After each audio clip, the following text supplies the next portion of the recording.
Hello everyone, कैसे आप सब लोग। आई होप कि आप लोग ठीक होंगे। तो आज आशूरे के दिन था और मैं बना रही थी हलीम। तो हलीम बनाने के लिए मैंने सबसे पहले मटन को पहले ही बॉईल कर लिया था। जिंजर गार्लिक पेस्ट और अनियन और सॉल्ट डालकर उसी कुकर में बॉईल कर लिया था अच्छी तरह से। और उसके बाद मैं यहाँ पर हलीम का बघार कर रही थी। तो उसमें मैंने सारे खड़े मसाले, ऑयल और थोड़ा सा जिंजर गार्लिक पेस्ट और नमक, मिर्ची और धनिया पाउडर और हल्दी पाउडर डालकर उसके अंदर जो मटन था बॉईल किया हुआ वो ऐड कर दिया और उसे अच्छे से भूनना शुरू कर दिया। और उसमें से जब तक कि पानी ज़्यादातर ख़त्म नहीं हो जाता है तब तक कि मैंने उसे अच्छे से भूना चला कर। और उसके बाद मैंने तब तक के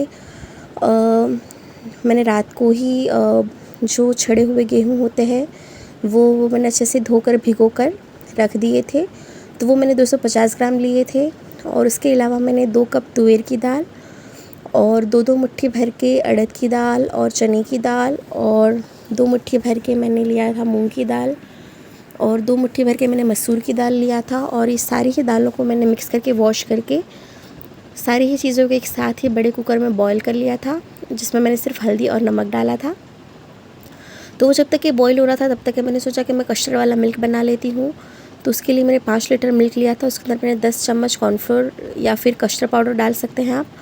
उसे मैंने डालकर उसके अंदर इलायची पाउडर और शुगर टेस्ट के अकॉर्डिंग डालकर उसकी कंसिस्टेंसी चेंज होने तक मैंने उसे उबाल लिया। और जब वो बन के रेडी हो गया तो मैंने उसे एकदम ठंडा करने के लिए रख दिया। जब वो एकदम ठंडा हो जाएगा उसके बाद मैं थोड़ी देर उसे फ्रिज में रख दूँगी। जब वो एकदम चिल्ड हो जाएगा उसके बाद मैं उसके अंदर मैंगो के पीसेस कट करके डाल दूँगी। और ये जो मैंने दालें और छड़े हुए गेहूँ को मैंने स्टीम किया था वो सारी चीज़ें मैंने हलीम के अंदर ऐड कर दी और मैंने उसे अच्छे से उसे चला लिया। और फिर मैंने घर में किसी को टेस्ट करवाया तो उन्होंने बताया कि नमक बहुत ज़्यादा कम है। तो मैंने नमक और पानी थोड़ा सा डालकर उसे उबलने के लिए रख दिया। इस स्टेज पर हमें हलीम को अच्छे से चलाते रहना है, नहीं तो नीचे चिपक कर उसके अंदर जो कड़वी सी स्मेल आ जाती है। उसके बाद मैंने उसके अंदर बहुत सारा पुदीना डाला। तो इस तरीके से जो हलीम है वो बनकर रेडी हो गया और ये बहुत ही टेस्टी बना था। सच में बहुत ही ज़्यादा टेस्टी बना था और मुझे तो बहुत ज़्यादा अच्छा लग गया था। लेकिन मैं उस दिन रोज़ा थी तो मैंने उस दिन शाम को तो मैं नहीं खा पाई थी, लेकिन मैंने दूसरे दिन उसे खाया था। लेकिन वो बहुत ज़्यादा अच्छा बन रहा था। और ये जो मैंगो वाला मिल्क है, कस्टर्ड मिल्क, वो भी बहुत सिंपल था और बहुत ही टेस्टी बना था। इसके बाद हमने आशूरे के दिन शाम को हमने इफ्तारी की और इफ्तारी के यहाँ ये सारी चीज़ें बनाई थी। तो हमने पूरे घर ने साथ में बैठकर हमने इफ्तारी की और इफ्तारी हो गई। उसके बाद हम लोग गए थे मेरी सासू मॉम के यहाँ पर उन्हें मिलने के लिए। और ये हमारे टाइगर की एक छोटी सी क्लिप है। तो इसमें आप देख सकते हैं कि वो किस तरीके से अलमारी में घुसकर बैठा है और उसने वहाँ पर अपना घर ही बना लिया है। तो कितना क्यूट लग रहा है ये। तो दूसरे दिन या फिर तीसरे दिन हम लोग गए थे दीव। तो हम लोग वहीं हमारी जगह पर पहुंच गए थे सनसेट पॉइंट पर। तो पहले भी हम यहाँ पर हमेशा ज़्यादातर हम यहीं पे आना पसंद करते हैं। तो आज का यहाँ का मौसम है वो बहुत ही यूनिक था। हमें ऐसा लग रहा था जैसे कि हम किसी अलग ही जगह पर आ गए हैं, क्योंकि एक तरफ बादल घिरे हुए थे, एक तरफ धूप आ रही थी, एक तरफ रेनबो दिख रहा था और एक तरफ समंदर था जो बहुत ही तूफ़ानी समंदर था। और बहुत ही अच्छा मौसम हुआ था उस दिन। तो वहाँ से इतना अच्छा नज़ारा दिख रहा था और बहुत ही अच्छी वीडियोज़ आ रही थी। बहुत ही अच्छी हमने बच्चों की और हमारी वीडियोज़ निकाली वहाँ से। और इसके बाद हम लोग ने वहाँ पर लगभग 2-3 घंटे बैठे। बच्चे उनके डैडी के साथ खेल रहे थे। तो यहाँ पर बैठे हुए हमें ये नज़ारा बहुत ही अच्छा लग रहा था। हम ब्यूटीफुल रेनबो को देख रहे थे। एक तरफ समंदर था और उसकी दूसरी तरफ सनसेट हो रहा था।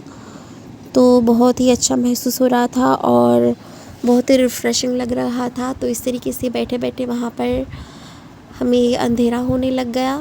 तो फिर हमने डिसाइड किया कि हम लोग निकलते हैं अब। तो फिर हम लोग जाने लगे हमारी गाड़ी की तरफ। और हानिया है वो उसकी डॉल के साथ बहुत ज़्यादा खुश थी और उसे बहुत ज़्यादा शर्म आ रही थी अगर मैं उसका वीडियो उतार रही थी तो इस तरीके से दोनों बच्चों ने भी बहुत ज़्यादा एंजॉय किया और मारूफ उसके साथ उसका खेलने के लिए फ़ुटबॉल लेकर आया था, तो वो और उसके डैडी फ़ुटबॉल के साथ खेलते हुए जा रहे थे गाड़ी की तरफ।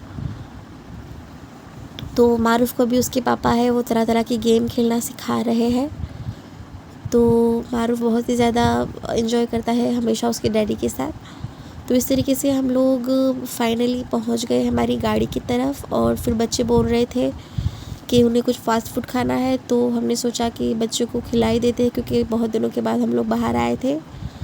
तो हमने सोचा कि हम बच्चों को फ़ास्ट फूड खिला ही देते हैं। वैसे घर में तो बच्चे घर का ही खाना खाते हैं, हम लोग बहुत कम बाहर का खाना खाते हैं, ज़्यादातर हम घर पे ही सारी चीज़ें बनाकर खा लेते हैं।